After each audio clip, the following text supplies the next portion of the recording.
Never flew a U.S. Marshal before. Hope you like flying. Beautiful day for it. So, the movie Flight Risk just came out yesterday. Yeah, yesterday. And let's just say it wasn't really a great start to the year of 2025 for movies.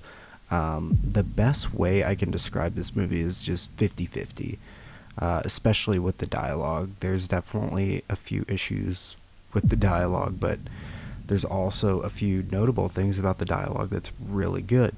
And we'll get into all that in a second. The movie stars Mark Wahlberg, which, surprisingly enough, hasn't been in too terribly much recently, but definitely a few notable things. The most notable movie that Wahlberg was in recently was probably Arthur the King last year. It was, in my opinion, definitely top 5 best movies of last year. Even aside from the fact that last year wasn't great for movies.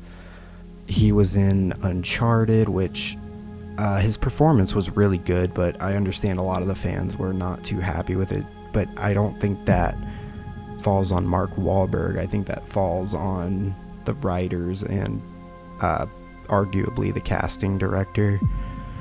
And in the movie Flight Risk, Mark Wahlberg puts on a stellar performance. He is very creepy. I can't really remember the last time I saw him as a bad guy, but he definitely sells it. He is...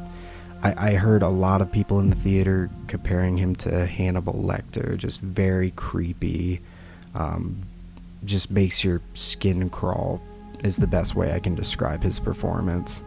Moving on, I want to talk about Mel Gibson for a second and all of the critic bias surrounding him. It's so obvious that just Rotten Tomatoes and pretty much any professional critic review in general of this movie is just totally biased. I'm not saying that the movie was like really, really good, but it did not deserve the reviews that it got at all in any way. It was not that bad. I think Rotten Tomatoes gave it like a 19% or something. It was just unwarranted. I think some of this stems from Mel Gibson's past and some of the things he said and done. I think he got Me Too'd, but most notably, it was probably stemming from the fact that he's come out in support of Trump, and professional critics just don't like that, apparently. And you can tell because any critic review that leads with talking about Mel Gibson and his past and just personally attacking him and then following it up with just a terrible review tells you everything you need to know about those reviews. And I just don't think it's fair. The critics reviewing this movie and giving it terrible reviews like severely downplay just how thrilling this movie is. They make it seem like it's just a movie about 3 people in a flying box when it's really not that at all. There are definitely some thrilling moments. I have to think back to the audience reactions. People were getting excited and people were reacting to the movie. It was not boring. To give a quick synopsis about the movie, it's about a U.S. Marshal who needs to extradite a witness in a high-profile case, and the pilot that is supposed to fly them to their destination is not who he says he is, and that's what they have to deal with throughout the entire movie. I want to also briefly touch on the trailer real quick too, because I think that's important when reviewing a movie and just the marketing campaign in general for movies. The trailer's good. It definitely had me and my parents wanting to go see it as soon as it came out. I think it definitely exaggerates some of the intensity of the movie, but it's not fraudulent in any way. There was nothing that was really falsely advertised. There was some parts of the trailer that were indicative of certain events in the movie that didn't actually happen in the movie. So there was that. Another thing about the trailer too that was a little bit questionable was the fact that the witness in the movie, his name is Winston. In the trailer, he's portrayed as someone who's very ominous, quiet, maybe even unpredictable. But in the movie, he's actually just a big crybaby and a little bitch. But I think I can let that slide because his character was still okay, pretty decent. This movie is rated R and is actually abnormally short. It's actually only an hour and 30 minutes, but I think that's just supposed to kind of play into the whole idea that it's a 90-minute flight that the characters are on. So I think it's just fitting is maybe what they were going for. But I will say it definitely feels longer than an hour and a half, and I mean that in a good way. It's very thrilling and very engaging for the audience. It's also got a pretty low budget of just $10 million, which is really surprising because the marketing campaign was pretty good for $10 million. I was seeing commercials on it, on TV, on my phone, on social media, so very impressive production and post-production. Okay, now I want to get into the actual plot of the story. From here on out, there will be spoilers ahead. I'll put probably a timestamp on the video that you can skip to for my final verdict and ruling on this movie. So the movie opens with Winston getting arrested by the U.S. Marshals. I want to say that Topher Grace's acting in this scene is super questionable. I don't know if it's just the way the director did their job or if it was just the editing, but dude, it is not compelling at all. Luckily, it does get better though. And I think the reason why this surprised me so much is because Topher Grace is actually a really good actor. I think back to the movie American Ultra, where he was the bad guy in that movie, and it was a totally different personality from a bad guy than what you see in other movies. And I actually would have rather have seen that personality in this movie than the current personality that the writers gave to his character. Then we're introduced to Madeline, who is the U.S. Marshal investigating the witness, and it's revealed that he's been holed up in Alaska in just a really rural and secluded area where no one can find him. So what they need to do is get him on a plane and extradite him to, I guess, just a bigger airport, which is in Anchorage, but I guess their final destination is in New York or something. Madeline, the federal agent, she takes Winston to the airport, and they get onto a private plane, not the kind of private plane you're thinking. It's more of a Cessna cargo plane, just a little rundown private plane. And Madeline chains Winston to the passenger seat behind the pilot seat, and she sits in the first officer chair, which those of you who don't know what a first officer is, it's basically just the co-pilot, even though she's not a pilot, which is very important. The pilot that's supposed to take Madeline and Winston to Anchorage is supposedly named Daryl, but Mark Wahlberg's character's name is never actually revealed. He's just referred to as Daryl, so I'm just going to call him Daryl for the rest of the review. He gets on the plane, and he's got a big personality, which I've actually heard is pretty typical for Alaskan natives. They got big personalities. They're really fun to be around, I've heard. When they take off, Daryl actually starts listening to music through that headset that's connected to the airplane. I won't say this is impractical, but I think this is pretty unrealistic. I don't think pilots usually listen to music. Usually they're listening to the radio frequency they're connected to. Eventually, Madeline notices strange things about Daryl, like traces of blood, evidence of a fight, as well as baiting him into a lie. Madeline discovers he's not the actual pilot of the plane and that he killed the pilot of the plane, who's the real Daryl in this story. She realizes that he's very dangerous. Daryl manages to knock Madeline out and explains that he's here to kill Madeline along with Winston in order to prevent him from testifying against a crime boss who is the defendant in the high-profile case. Moretti's very disappointed in you, Winston, and he wants you dead. Daryl appears to try and kill Madeline by strangling her, but she is actually slightly conscious and manages to tase him before he can strangle her. When Daryl's disoriented by her taser, Madeline manages to incapacitate him and tie him up so that his hands are dangling from the ceiling of the plane. Now, I just want to hit the pause button for a second, because this is the point in the movie where Daryl's character's hat comes off. Throughout the movie, he had a hat on, and when it came off, it's revealed that he's actually bald, which Mark Wahlberg is not usually bald in his movies. And a lot of people were complaining about this, like, why was it necessary that Mark Wahlberg was bald in this movie? And I mean, I don't want to be that person that's like, isn't it obvious? But I mean, it's kind of obvious. It makes him more creepy. He looks young yet very weathered, and I do think that makes him look a lot more creepy. Okay, moving on. I just want to back up a little bit in the plot. While Madeline and Daryl were fighting each other, their struggle caused the plane to go into a nosedive, and once Madeline was able to get Daryl off of her, she was able to pull up on the yoke and correct the nosedive of the plane and level it out before she was able to incapacitate him and tie him up. After all that, Madeline takes the yoke and tries to control the plane, but she's struggling since she's obviously not a pilot. She briefly manages to make contact with one person, but isn't able to maintain a stable radio connection and eventually loses contact. But this isn't really mentioned any further throughout the movie.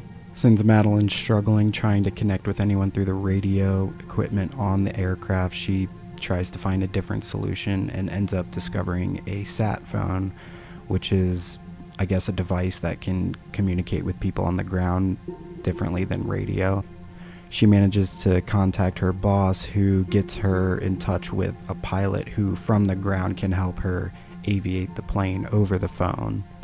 This is where I want to pause for just a second and talk about the dialogue, because like I was saying earlier, the movie is very 50-50, especially with the dialogue. In terms of Daryl's character, his dialogue is excellent. He comes off very creepy, very edgy. I mean, a lot of the things he's saying is just completely unglued. He's definitely a disturbed individual, no doubt. And I think his dialogue just complements that. A lot of the critic reviews were making it seem like all his dialogue was just threatening rape against Madeline and Winston, but this is just not the case at all. He was saying other stuff too that just made him seem really creepy, and I think the other critics were just very much exaggerating this part of his dialogue. A lot of people in the audience were comparing Daryl's behavior to Hannibal Lecter's. So I hope that kind of is a comparison when going into this movie. I think Daryl's dialogue just kind of shows how diluted the content in Hollywood has been recently. I think a lot of writers just want to play it safe and not say something too offensive. But the writers for Flight Risk, they did not hold back in any way at all. And I think it's something that Hollywood definitely needs nowadays, because his character is so compelling. Madeline's dialogue is also really good. She carries herself like an actual federal agent. She's like mostly professional, but you know, she has a little bit of room to freak out here and there a little bit, and she's very convincing.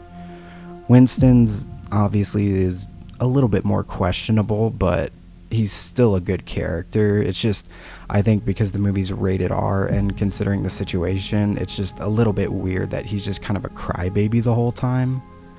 On the other hand, we have these third-party characters like the person that Madeline was able to connect with briefly over the radio, or her boss over the sat phone, and the pilot that she is able to get help from. It's just not as compelling as our main characters on the actual plane. The pilot that's supposed to be helping her from the ground, he's not being unprofessional with her, but he's saying a lot of like immature things, like just basically like flirting with her, trying to like go on a date with her, get drinks, dance when all this is over, and he's like calling himself handsome and stuff, and it's very childish. And then moving back a little bit, the pilot that Madeline managed to connect with briefly over the radio, she's trying to explain to him that they're having an emergency, and he's just not taking it seriously. He thinks that it's a joke that another pilot put them up to play a joke on him. And it's just, that's highly unrealistic in the aviation community. When someone comes over the radio and says they're having an emergency, you're supposed to take that very, very seriously and do whatever you can to help them. So it's like I'm saying, it's either the dialogue is really good or it's just really bad and childish. Eventually, the plane starts heading directly for a mountain, and Madeline and Winston start freaking out trying to figure out how they can get the plane over the mountain. And they almost manage to get it over, but right before they can just barely get over, they end up crashing the plane right through a huge cap of snow, like very thick snow. And it's just, this scene was very questionable because, I mean, you'd have to see it for yourself just to understand how unrealistic that would be. The plane would definitely crash and probably even fall apart if this happened in real life, but somehow the plane manages to make it through all the snow and actually continues flying too. So I thought that was worth mentioning. Some of the other physics elements of this movie are also kind of questionable. Like earlier in the movie when they took off, Daryl banked the plane at a hard left, and it wasn't too steep of a bank, but it was still pretty steep, which, I mean, upon immediate takeoff, I don't think a pilot would actually do that unless they're like in the military or something. Shortly after they fly through a literal snow-capped mountain, Daryl continues instigating Madeline and somehow knows about her past as a federal law enforcement officer and kind of provokes her on it. Apparently in the past, one of her witnesses or suspects or detainees of some sort died under her watch, and she got demoted for it. So when he's provoking her about this, she ends up beating the living shit out of him, and it just kind of sheds light on her sense of integrity as a federal law enforcement officer. Throughout the rest of the movie, Madeline and Winston are trying to piece together how their mission got compromised, who had access to information about the extradition, and how the crime boss could have figured that sort of thing out and send Daryl after them. And by the end of the movie, they figure out that it's actually the director of the U.S. Marshal Service that leaked the information about the extradition to Daryl, and then the crime boss probably sent Daryl after them, presumably. So I think the effort on the writer's part to have the characters experience the investigation alongside the audience was very well done. In one very thrilling scene, Daryl manages to break free from his restraints and just out of nowhere stabs Winston twice, once in the stomach and once in the chest, and starts strangling Madeline again. No one in the audience saw it coming. It caught us all by surprise. It was very well done. Winston manages to pull the knife out of his chest and slashes Daryl's arm. The next part, though, is a little bit questionable, kind of like I was saying earlier with how unrealistic some of the physics are. Madeline actually uses the flare gun that's equipped on the plane to try and disorient Daryl, but the flare actually manages to push the full weight of Daryl all the way to the back of the plane and pin him against the wall. Then Madeline knocks him out again with a fire extinguisher and cuffs him to a more secure anchor instead of just like whatever like leather strap he was tied to before. So that was a very good scene. While Madeline is talking to the pilot on the ground about the situation, he wants her to maintain a slow speed on their way to Anchorage, but she insists that she actually sacrifice some of her fuel to get Winston medical attention quicker, as he's obviously bleeding out. Shortly after, we see a Navy fighter jet fly up next to the plane and begins to escort Madeline to Anchorage. And then Daryl tries to instigate them a little more, trying to convince Madeline that the Navy is in on it too and that they're just going to kill her, just trying to get a rise out of her again. Finally, after navigating across a large mountain range, Madeline spots the runway at Anchorage Airport or wherever it is, and it's a pretty exciting scene. They just run out of fuel on their final approach to the runway. Madeline starts freaking out, telling the pilot that they just ran out of fuel, and they threw a bone to aviation nerds like myself by saying that it's actually better if you run out of fuel on final approach because you'll be less flammable and you'll be lighter. A lot of the audience reaction was like, oh great, we're going to be less flammable if we crash, but that's actually pretty realistic. I'd rather crash land a plane with no fuel than crash land a plane and explode in a fiery blaze. In a climactic ending, in a brutal final last stand on Daryl's part, he manages to actually slip out of his handcuffs by breaking his own thumb and tearing his skin in the process. It's brutal. A lot of the people in the theater had to look away during this scene just because it was so disgusting. He attacks Madeline and she finally shoots him. A lot of people in the theater were wondering why she doesn't just kill him. I assume it was just because she wanted to get more information out of him in terms of the case and how he got involved, or she just wanted him to get real justice instead of just being killed by her gun. But she finally shoots him, and it buys her just enough time to get the plane on the ground while he's obviously injured from the gunshots. Madeline's landing is extremely rough as the plane bounces at least 3 times and the landing gear gets totally destroyed. Daryl ends up getting thrown out of the plane and hit by one of the fire trucks rushing to provide rescue support to Madeline and Winston. The whole audience started clapping when this happened because he's just deranged and everyone hated him. When the plane finally comes to a stop, Madeline tries to wake Winston up to make sure he's alive after losing so much blood, and he actually does end up waking up, which, I mean, I'm not a doctor, but usually if you lose a lot of blood, I don't think you're waking up until you get like a blood transfusion or just a huge cocktail of IVs. So I thought that might have been a little unrealistic, but I can let that slide too. While Winston is taken into an ambulance, a dirty cop who's being controlled by the director of the Marshal Service attempts to actually assassinate Winston, and Madeline shoots him right in the forehead and stops him. This is the point when the movie ends, and it's pretty clear that Winston will recover from his injuries and testify against the crime boss.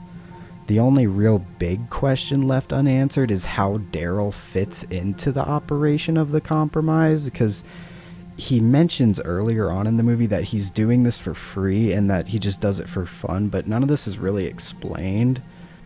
The characters are pretty consistent throughout the entire movie. Daryl's character is just absolutely excellent. I don't have much to say about it just because it was so good. Madeline and Winston have a few awkward lines here and there, but Madeline especially, her character development is very good. The only thing is that I just can't really sit here and say right now what her character arc was, but at the same time, the ending was pretty satisfying. I think she got what she wanted. As far as the CGI goes, it's just, again, it's that 50-50 that I've been talking about. Half of the movie looks very, very real, while the other half, it's just, the physics don't flow quite as smoothly, and you could just tell that it was a little more sloppy is all. So, my final verdict for this film will be 50%. And the reason I say 50% so solidly is just because, like I said earlier, half of the movie is very good, very compelling, very thrilling, but the other half is just so easy to nitpick so much of the time. The IMDb audience score comes in at around 50% as well, which obviously I think is pretty fair. It's just that 19% or whatever it was critic review score that I just can't get over, because the media just, for whatever reason, cannot let go of Mel Gibson's past. But let's be honest, it's not really about his past. It's because he's been expressive about his political opinions and his support for Trump. But the media just uses his past behavior as an excuse to relentlessly attack him. And the reason I say that is because you look at celebrities like Demi Lovato, who have behaved extremely irresponsibly in the past, but whenever she comes out as like trans or non-binary or whatever it was that she came out as, the media was just so quick to forgive her. And it's just very transparent is all I'm trying to say.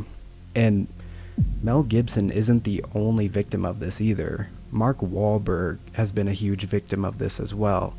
Apparently when he was like 16 or something, he assaulted this Vietnamese immigrant during the Vietnam era, and it came out like decades later that he had done it, but the media treated it like it had just happened, and he was getting a lot of backlash for it, even though he apologized to the public and apologized to the actual Vietnamese person.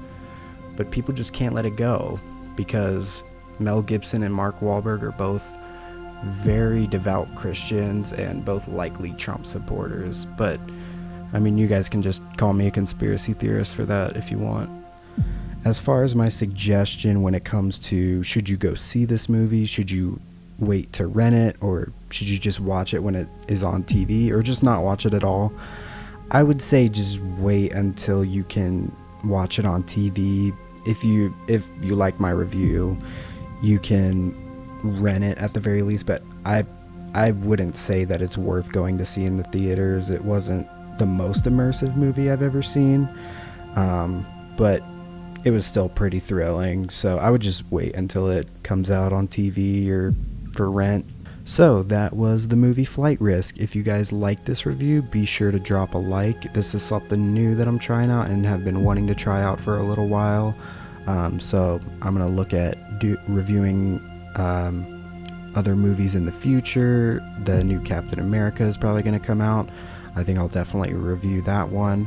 I'm thinking about reviewing the TV show Night Agent, which I've been really into, and since season 2 just came out, I think it's appropriate to do that, so be on the lookout for that. But anyways, that's all for this video. Court's adjourned.